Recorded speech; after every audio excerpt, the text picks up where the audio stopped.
وَلَقَدْ كُذِّبَتْ رُسُلٌ مِّن قَبْلِكَ فَصَبَرُوا عَلَىٰ مَا كُذِّبُوا وَأُوذُوا حَتَّىٰ أَتَاهُمْ نَصْرُنَا وَلَا مُبَدِّلَ لِكَلِمَاتِ اللَّهِ وَلَقَدْ جَاءَكَ مِن نَّبَإِ الْمُرْسَلِينَ۔ خطبہ مسنونہ کے بعد جو آیت کریمہ میں نے تلاوت کی ہے، اس آیت میں اللہ تبارک و تعالی نے اپنے رسول کو تسلی دی ہے۔ آیت کریمہ کا ترجمہ کیا ہے؟ پہلے ترجمہ دیکھ لیتے ہیں۔ وَلَقَدْ كُذِّبَتْ رُسُلٌ مِّن قَبْلِكَ، اے ہمارے حبیب، آپ کچھ نئے نہیں ہیں کہ آپ کی امت آپ کی تکذیب کر رہی ہے، جھٹلا رہی ہے آپ کو۔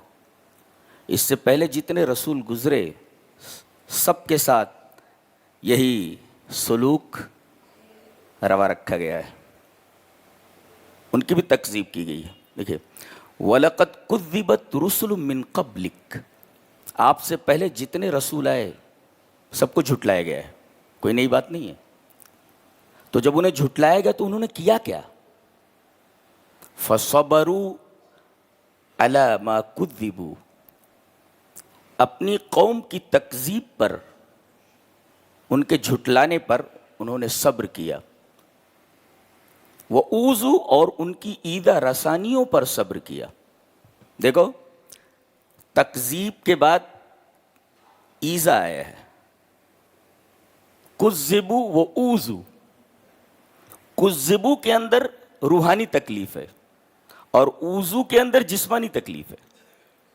کوئی کہے تو جھوٹا ہے تو اسے دل کو تکلیف پہنچتی ہے اگر آدمی سچا ہے تو، اور ایذا کا مطلب یہ ہے آپ کو مارا جائے، پیٹا جائے۔ تو انہیں مارا گیا، پیٹا گیا، یعنی روحانی تکلیف بھی پہنچائی گئی اور جسمانی تکلیف بھی پہنچائی گئی، اور ان دونوں تکلیفوں پر انہوں نے صبر کا مظاہرہ کیا۔ فصبروا علی ما کذبوا وأوذوا، نتیجہ کیا نکلا؟ نتیجہ بڑا خوشگوار، حتی اتاہم نصرنا، یہاں تک کہ ان کے پاس ہماری مدد آ گئی۔ پتہ یہ چلا کہ صبر کا نتیجہ ہمیشہ مدد ہی ہوتی ہے۔ اب ایک سوال اٹھا، کیا کبھی ایسا ہوتا ہے کہ آدمی صبر کرے اور اللہ کی مدد نہ آئے، اس کا کوئی خوشگوار نتیجہ نہ نکلے؟ بولے ایسا نہیں ہوتا ہے۔ اس سوال کا جواب دیا گیا ہے، وَلَا مُبَدِّلَ لِكَلِمَاتِ اللَّهِ، اللہ کی باتیں بدلتی نہیں ہیں، اس نے لکھ دیا ہے کہ صبر کے بعد مدد آنے ہی والی، تو اس بات میں کوئی تبدیلی نہیں ہونے والی، مدد آنی ہے تو آئے گی۔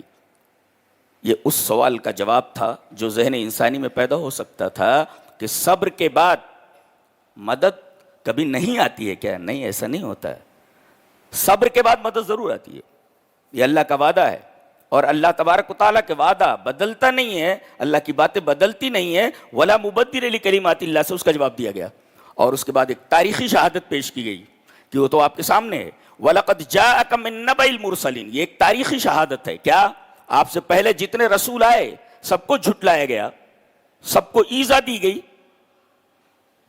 لیکن آپ کو معلوم ہے ان کی خبریں کیا ہوا ان کے ساتھ؟ آخر میں اللہ کی مدد آئی کہ نہیں آئی؟ وَلَقَدْ جَاءَكَ، آپ کے پاس آ چکے، مِن نَّبَإِ الْمُرْسَلِينَ، تمام مرسلین کی خبر آپ تک پہنچا دی گئی ہے کہ صبر کیا انہوں نے تکلیفوں پر اور تکذیبوں پر، لیکن نتیجہ کیا ہوا کہ اللہ تبارک و تعالیٰ کی مدد ان تک آئی۔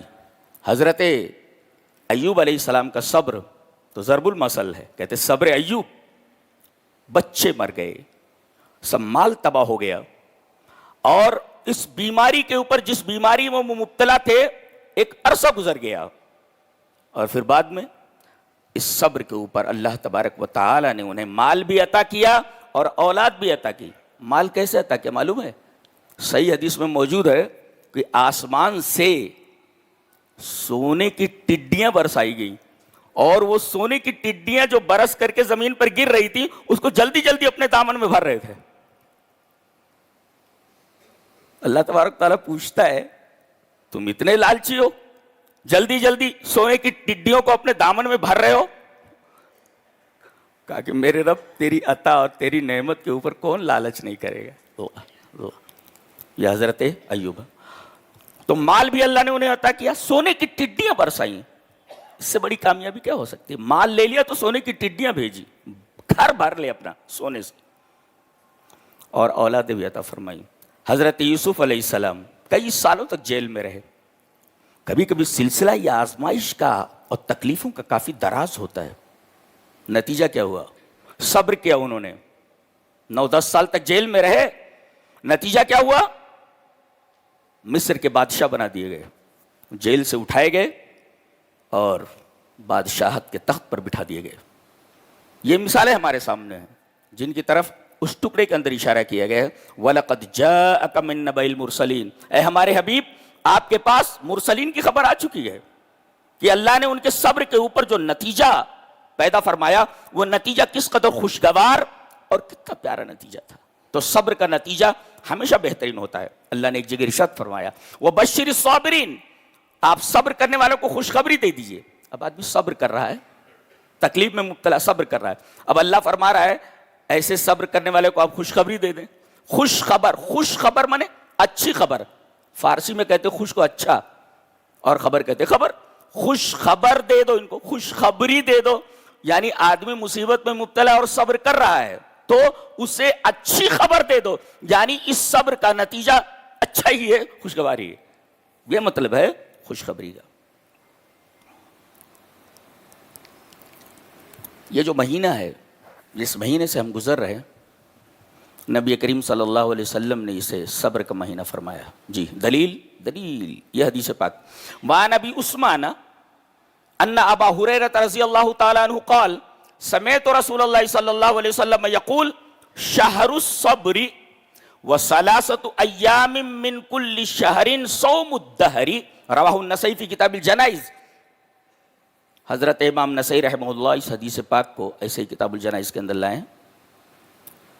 ابو عثمان کہتے ہیں کہ ابو ہریرہ فرماتے ہیں کہ میں نے نبی کریم صلی اللہ علیہ وسلم کو یہ فرماتے سنا کہ یہ صبر کا مہینہ ہے۔ کون سا؟ رمضان کا۔ اگر کوئی آدمی اس مہینے میں روزہ رکھ کر کے صبر کر لے اور ہر مہینے 3 روزے اور رکھ لے، یہ رمضان کا پورا مہینہ، وَثَلَاثَةُ أَيَّامٍ مِّن كُلِّ شَهْرٍ، اور ہر مہینے 3 دن ایام 20 کا روزہ رکھ لے، 13، 14، 15، تو صوم الدہری، تو سمجھو کہ اس نے پوری زندگی روزے میں گزاری ہے۔ مہینے میں 3 دن کا روزہ یہ برابر ہے پورے مہینے کے روزے کے۔ یہ اللہ تبارک و تعالیٰ کا کرم ہے، اس کی مہربانی ہے۔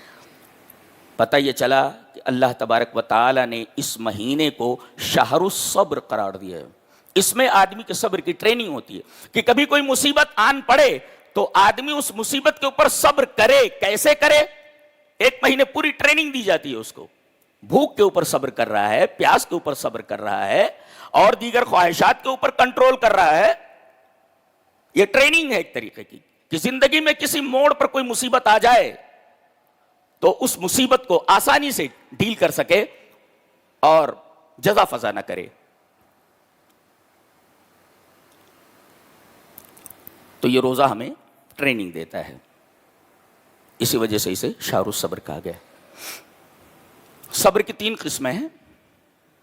ایک ہے الصبر علی الطاعہ، جی اللہ کی فرما برداری پر صبر، جیسے سردی ہے، گرمی ہے، برسات ہے، آپ کو مسجد میں آنا ہے، ناپسندیدگی کے باوجود پوری طرح وضو کرنا ہے، جسے کہتے ہیں اسباغ الوضو علی المکارہ، ناپسندیدگی کے باوجود وضو پوری طرح کرنا، جاڑے میں مسجد میں آنا، گرمی میں مسجد میں آنا، برسات میں آنا، یہ طاعت کے اوپر صبر ہے، الصبر علی الطاعہ۔ اور ایک ہے صبر المعصیہ، گناہ کے اوپر صبر۔ گناہ کے مواقع موجود ہیں اور دل بھی آمادہ ہے گناہ کرنے پر، دل آمادہ ہے گناہ کرنے پر، اور گناہ کے مواقع بھی موجود ہیں، لیکن ایسے وقت میں آدمی اپنے نفس کو کنٹرول کرتا، حبس النفس، حبس النفس وہ صبر، نفس کو کنٹرول کرنا، اسی کا نام تو صبر ہے۔ گناہ پر آمادہ ہے دل اور گناہ کے مواقع بھی موجود ہیں، مگر اپنے نفس کو وہ کنٹرول کرتا ہے، یہ الصبر علی المعصیہ۔ اور ایک ہے صبر علی المصیبہ، کوئی مصیبت آ جائے، کوئی پریشانی آ جائے، کتنے بھائی ہیں جو ایسی بیماری میں مبتلا ہیں جو لا علاج ہے، پوری زندگی دوائیں کھاتے رہتے ہیں. کچھ بہنیں ایسی ہیں کوئی موذی مرض ان کو لاحق ہو گیا ہے لیکن وہ صبر کرتی ہیں. اللہ تبارک و تعالیٰ کا وعدہ ہے کہ صبر کرو، اس کا نتیجہ بہت ہی اچھا نکلنے والا ہے. صبر بہت بڑی نعمت ہے. اس کا نتیجہ بہت ہی خوشگوار ہوتا ہے، بہت ہی پیارا ہوتا ہے. پتہ یہ چلا کہ جو لوگ تکلیفوں میں مبتلا ہیں، کسی مصیبت سے دوچار ہیں، وہ خوش ہو جائیں کہ اللہ تبارک و تعالی ان کے اس صبر کا نتیجہ بہت ہی خوشگوار اور بہت ہی پیارا دینے والا ہے. ایک صحابی ہے، اللہ اکبر، میں تو حیران ہوں کہ عورت صرف نازک ہو کر کے اتنے زبردست صبر کا مظاہرہ کیسے کر سکتی ہے. سب مستحیل لگتا ہے، ناممکن لگتا ہے، امپاسبل دکھتا ہے. چلیے وہ حدیث پڑھ لیتے. بولے حدیث اس طرح: حدثنا سفیان بن عینۃ اخبرنا اسحاق بن عبد اللہ بن ابی طلحہ انه سمع انس بن مالک رضی اللہ تعالی عنہ یقول اشتكى ابن لابی طلحہ قال فمات وابو طلحہ خارج فلما رات امراته انه قد مات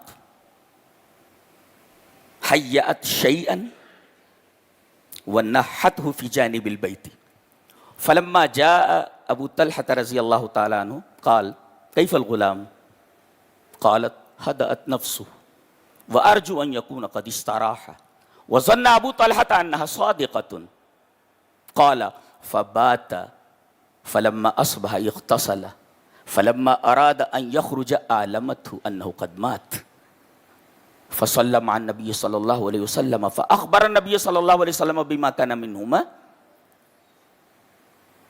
فقال النبي صلى الله عليه وسلم لعل الله أن يبارك لكما في ليلتكما. قال سفيان فقال رجل من الأنصار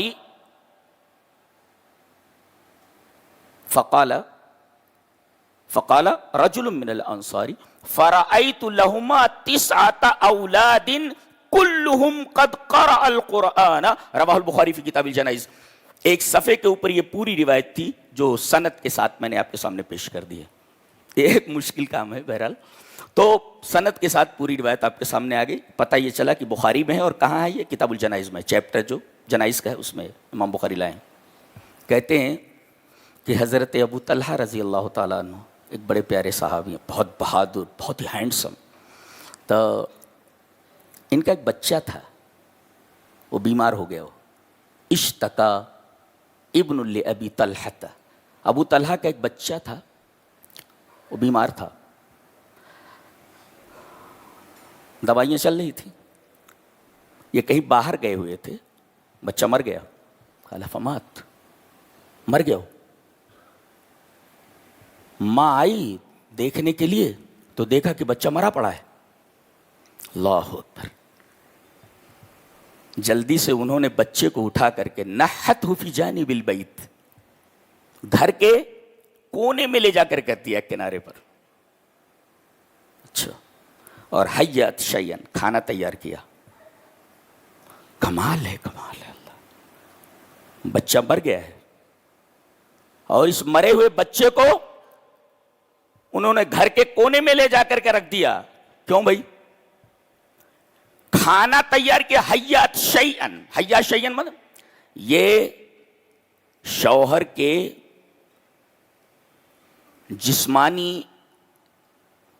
شوہر کی جسمانی خدمت ہے. بھوکا پیاسا آیا ہے، کھانا تیار ہونا چاہیے. حیات شیئن،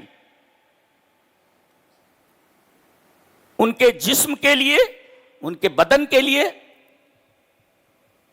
انہوں نے یہ کھانا تیار کیا. حیات شیئن. اور روحانی اذیت سے بچنے کے لیے روح کا سامان کیا کیا؟ بدن کا سامان تو کیا کہ کھانا تیار کر دیا، اور روح کا سامان کیا کیا کہ بچے کو سامنے نہ رکھ کر کے گھر کے ایک گوشے میں لے جا کر کے رکھ دینا. کیونکہ شوہر جیسے آیا اس کی نگاہ مرے ہوئے بچے پر پڑی تو شوہر کی کیا حالت ہوگی.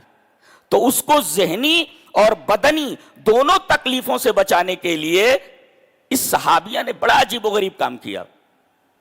ایک تو کھانا تیار کیا اور دوسرے کی بھوکا پیاسا آیا ہے, ابھی بچے کے بارے میں خبر مل گئی کہ مر گیا ہے تو اس کی بھوک مر جائے گی, باہر سے آیا ہے, اور بچے کے اوپر پہلی نظر اگر پڑ گئی تو اس کو روحانی تکلیف ہوگی. گویا کہ حیات نفسن, یہ بدن کے لیے, اور نحتہ فی جانب البیت, لڑکے کی لاش کو گھر کے کونے میں رکھ دینا, یہ اس کو ذہنی ٹینشن اور ذہنی تکلیف سے دور کرنا ہے. پتہ یہ چلا کہ عورت کا یہ فریضہ ہے کہ اپنے شوہر کے بدنی ضرورتوں کا بھی خیال رکھے اور اس کی روحانی ضرورتوں کا بھی خیال رکھے.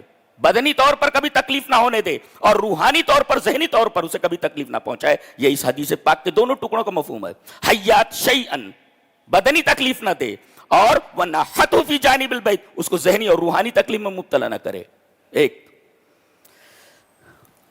تیسرے, انہوں نے اپنے آپ کو سنوارا, تصنعت, کیا عورت ہے اللہ, اپنے آپ کو سنوارا, سنگار کیا انہوں نے, تاکہ شوہر کا اگر ان کی طرف میلان ہے خواہش پوری کرنے کا تو خواہش پوری کر لیں. انہوں نے خواہش پوری کی اور سو گئے. ابھی انہوں نے بتایا نہیں. قال فبات فلما اصبح اغتسل, صبح ہوئی, غسل کیا انہوں نے, غسل جنابت کیا.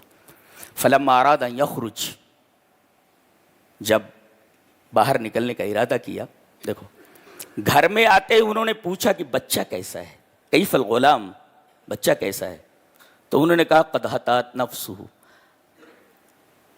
لڑکا آرام پا چکا ہے. جملہ دیکھیں آپ, کس یونیورسٹی میں پڑھاتے ہیں, کس کالج میں پڑھاتے ہیں, دیکھ رہے ہیں آپ. وہ پوچھ رہے کیف الغلام, بچے کی طبیعت کیسی ہے, کہہ رہی ہیں قد ہدأت نفسہ, اس کی روح کو سکون مل گیا ہے. ایک جملہ. دوسرا جملہ وَأَرْجُو أَن يَكُونَ قَدِ اسْتَرَاحَ, اور مجھے امید ہے کہ وہ آرام کر رہا ہوگا. حضرت ابو طلحہ کہتے ہیں کہ مجھے گمان یہ ہوا کہ یہ سچ بول رہی ہیں. پتہ یہ چلا کہ کسی ایسی بات سے اگر شوہر کو تکلیف ہو تو ضرورت کے وقت بیوی ایسا جملہ بول سکتی ہے جس کے دو معنی ہوں. ایک معنی وہ خود لے رہی ہو اور دوسرا معنی شوہر لے رہا ہو. یہ معنی لے رہی ہے کہ وہ مر چکا ہے, اس کی جان کو آرام پہنچ گیا ہے, اور شوہر یہ معنی لے رہا ہے کہ بچے کی طبیعت اچھی ہے. اللہ قد ہدأت نفسہ, کیا شریعت ہے ہماری, اللہ کیا کتنی پیاری حدیث ہے. جب جانے لگے کام پر, فلما اراد ان یخرج, تو عالمت, تب بتایا انہ قد مات, کہ بچہ مر چکا ہے. برس پڑے, کہا کہ تجھے شرم نہیں آئی کہ بچے کی لاش گھر میں پڑی ہوئی ہے اور میں نے تیرے ساتھ خواہش پوری کی, بچے کی لاش پڑی ہوئی ہے, میں کھانا کھا رہا ہوں, تجھے شرم نہیں آئی. بہت غصے میں آ گئے اور بھاگے بھاگے نبی کریم صلی اللہ علیہ وسلم کے پاس آئے اور کہا کہ اللہ کے رسول, ام سلیم کو دیکھیں آپ, کیسی حرکت کی ہے اس نے. کہا کہ کیا ہوا, کہا کہ بچہ مر چکا ہے اور رات میں نے اس کے ساتھ اپنی خواہش بھی پوری کی, کھانا بھی اس کے ساتھ کھایا, جبکہ بچہ اسی گھر میں مرا پڑا ہے. اللہ اکبر, مرا پڑا ہے. نبی کریم صلی اللہ علیہ وسلم نے بڑی تعریف فرمائی. حضرت ام سلیم اور ابو طلحہ دونوں کے لیے دعا فرمائی. کیا, لعل اللہ ان یبارک لکما فی لیلتکما, اللہ تبارک و تعالی یقیناً برکت دے گا تم دونوں کو تمہاری اس رات میں. اور اسی دن حمل ٹھہر گیا. اور جانتے ہیں کیسا بچہ پیدا ہوا؟ کہتے ہیں کہ وہ جو بچہ پیدا ہوا, ایک سفر میں تھے یہ نبی کریم صلی اللہ علیہ وسلم کے ساتھ, اور جب سفر سے واپس ہوئے تو مدینہ کے بالکل قریب تھے. حضرت ام سلیم کو, جو ابو طلحہ کی بیوی ہیں, جن کا یہ کام, جن کا یہ واقعہ ہے, ان کو درد ذیل شروع ہوا. ابھی مدینہ میں پہنچے نہیں تھے, پہلے ہی درد ذیل شروع ہو گیا. ایسا لگتا تھا جیسے ڈیلیوری یہی ہو جائے گی. ابو طلحہ بہت پریشان ہو گئے. بہت پیار کرتے تھے ان سے, حضرت ام سلیم سے بہت پیار کرتے تھے. ابھی بتاؤں گا میں کہ ان دونوں کا معاملہ کیا تھا. تو کہا کہ کیا بات ہے, تکلیف ہو رہی ہے؟ کہا کہ نہیں, اس سے پہلے جتنے بچے پیدا ہوئے بڑی تکلیف ہوئی مجھے, لیکن اس بچے کی پیدائش کا احساس تو ہو رہا ہے لیکن مجھے کوئی تکلیف نہیں ہو رہی ہے. اللہ اکبر, یہ دیکھ رہے ہیں آپ صبر کا درد ذہ میں کتنی تکلیف ہوتی ہے. عورت موت اور حیات کی کشمکش میں ہوتی ہے, لیکن یہاں یہ کہہ رہی ہے مجھے درد ذہ کی تکلیف ہی نہیں ہو رہی ہے. اللہ, یہ دیکھیں صبر کا نتیجہ. اور جب مدینہ پہنچ گئے فوراً ڈیلیوری ہوئی. کہا کہ دیکھو میں ابھی اس کو دودھ نہیں پلاؤں گی اور نہ کوئی اس کو دودھ پلائے. حضرت انس سے کہا جو پہلے شوہر سے ہیں, گویا کہ یہ جو بچہ پیدا ہوا ہے ان کا اخل ام ہے, ماں شریک بھائی ہے, کہا کہ اپنے اس ماں شریک بھائی کو لے جاؤ نبی کریم صلی اللہ علیہ وسلم کے پاس تاکہ وہ تحنیک کریں. تحنیک کا مطلب یہ کہ کھجور اپنے منہ میں ڈال کر کے اسے اپنے لعاب سے تر کیا جائے اور بچے کے منہ میں ڈال دیا جائے. تو یہ بچہ اس کے منہ میں سب سے پہلے جو چیز پڑی وہ جناب محمد رسول اللہ صلی اللہ علیہ وسلم کا لعاب دہن ہے. جانتے ہیں اس لعاب دہن کا فائدہ کیا ہوا؟ یہ واحد بچہ ہے جس کی 9 اولادیں ہوئیں, اس کا نام عبداللہ رکھا گیا. ایک نقطہ اور ملا کہ بچہ جب پیدا ہو تو صالح بنانے کی کوشش کی جائے. ہم ڈاکٹر بنانے کی کوشش کرتے ہیں, انجینئر بنانے کی کوشش کرتے ہیں, سائنٹسٹ بنانے کی کوشش کرتے ہیں. کبھی ہم نے یہ تمنا کی کہ ہمارا لڑکا نیک بنے, اچھا بنے, اللہ والا بنے؟ دیکھو یہ اللہ والا بنانا چاہتی ہیں, فوراً نبی کے پاس بھیجا. نبی نے تحنیک فرمائی, سب سے پہلے ان کے پیٹ میں جناب محمد رسول اللہ صلی اللہ علیہ وسلم کا لعاب دہن ہوا. لعاب دہن گیا اور کہتے ہیں کہ اس کی برکت ایسی ہوئی کہ یہ بچہ جو پیدا ہوا اس کی 9 اولادیں ہوئیں اور کلہم قد قرأ القرآن, سارے کے سارے حافظ قرآن, سارے کے سارے قرآن حکیم کے قاری اور سارے کے سارے قرآن حکیم کے مفسر تھے. اللہ اکبر. کلہم قد قرأ القرآن, سارے کے سارے قاری قرآن تھے. 9 اولاد اس بچے کی, اور اس کا نام عبداللہ رکھا گیا. کتنا پیارا نام ہے, اللہ کا بندہ. آج ہم لوگ ماڈرن نام لگتے ہیں, زی شان, سلواس, تو بکواس رکھ دینا, سلواس, زی شان, بکواس رکھ دے, بکواس بچے کا نام بکواس رکھ دے. اگر اتنا ہی ماڈرنزم ہے تمہاری زندگی میں تو بکواس رکھ دے نام اس کا. تو اچھے نام رکھو. اس بچے کا نام رکھا گیا عبداللہ, اللہ کا بندہ. عبد الرحمن اور عبداللہ یہ سب سے اچھے نام ہیں جو اللہ کو بہت محبوب ہیں. جی. کہتے ہیں کہ حضرت ابو طلحہ ان کو بہت پسند کرتے تھے, ام سلیم کو. جی جی, بہت پیاری تھیں, بہت اچھی تھیں, ان کے اخلاق و عادات کی خوبصورتی. حضرت انس جو ان کے بیٹے ہیں پہلے شوہر سے, ان کی روایت دیکھیں. حدیث اس طرح, وعن انس رضی اللہ تعالی عنہ قال خطب ابو طلحہ ام سلیم فقالت ما مثل والله ما مثلك يا ابا طلحة يرد ولكنك رجل كافر وانا امرأة مسلمة ولا يحل لي ان اتزوجك فان تسلم فذاك مهري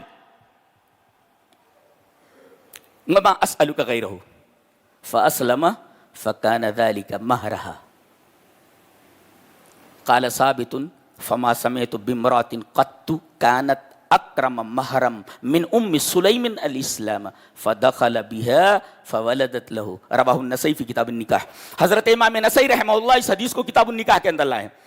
حضرت انس فرماتے ہیں ان کے بیٹے جو پہلے شوہر سے ہیں, کہتے ہیں کہ حضرت ابو طلحہ نے ام سلیم کو پیغام نکاح دیا, کہا کہ میں تم سے شادی کرنا چاہتا ہوں. جانتے ہیں حضرت ام سلیم نے کیا کہا؟ واللہ ما مثلک یا ابا طلحہ یرد. تم جیسے نوجوان کی شادی سے کون لڑکی انکار کر سکتی ہے؟ ما مثلک یا ابا طلحہ یرد. بہت بڑے بہادر ہیں, خوبصورت ہیں, پیسے والے ہیں, سب ساری چیزیں, لیکن میں تم سے شادی نہیں کر سکتی. تمام خوبیاں تمہارے اندر ہیں لیکن میں تم سے شادی نہیں کر سکتی.